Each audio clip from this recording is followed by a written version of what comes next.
പാലക്കാട് മണ്ണാർക്കാട് കാഞ്ഞിരപ്പുഴയിൽ ജനവാസ മേഖലയിൽ ഇറങ്ങിയ പുലി കൂട്ടിൽ കുടുങ്ങി. പാലക്കയം വാക്കോട് പ്രദേശത്തുള്ള റബ്ബർ തോട്ടത്തിൽ വനംവകുപ്പ് സ്ഥാപിച്ച കൂട്ടിലാണ് പുലി കുടുങ്ങിയത്. ഇന്ന് രാത്രി 9:40 പുലി കൂട്ടിൽ കുടുങ്ങിയത്. ആയിഷത്തുൽ ഷംനയുണ്ട് പാലക്കാട് നിന്ന് ഇപ്പോൾ വിവരങ്ങളുമായി. ആയിഷത്തുൽ ഷംന, ഈ പുലിയെ അവിടെ നിന്ന് ഇതിനോടകം മാറ്റിയിട്ടുണ്ടോ? എന്തൊക്കെയാണ് വിവരങ്ങൾ?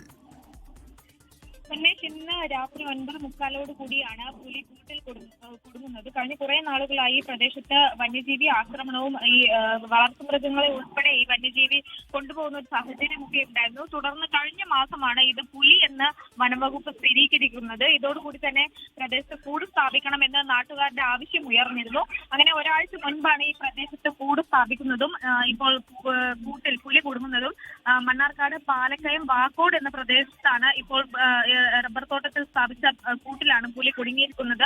പുലിയെ ഇതുവരെയും അവിടെ നിന്നും മാറ്റിയിട്ടില്ല. പക്ഷെ രാത്രിയോട് കൂടി തന്നെ പുലിയെ മാറ്റുമെന്നാണ്, റേഞ്ച് ഓഫീസിലേക്ക് മാറ്റുമെന്നാണ് ഇപ്പോൾ ഉദ്യോഗസ്ഥർ അറിയിക്കുന്നത്. ഒപ്പം തന്നെ ആരോഗ്യനില പരിശോധിച്ച ശേഷമായിരിക്കും തുടർ നടപടികൾ ഉണ്ടാവുക.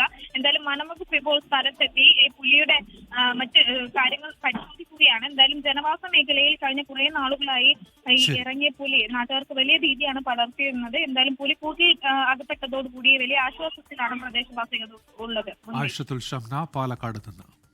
ലോകത്തെവിടെയായാലും ഏത് സമയത്തും 24 വാർത്തകളും ഓഗ്മെന്റഡ് റിയാലിറ്റി പാക്കേജുകളും എക്സ്പ്ലെയിനറുകളും വിശദമായി കാണാൻ ഞങ്ങളുടെ യൂട്യൂബ് ചാനൽ നിങ്ങൾക്ക് സബ്സ്ക്രൈബ് ചെയ്യാം.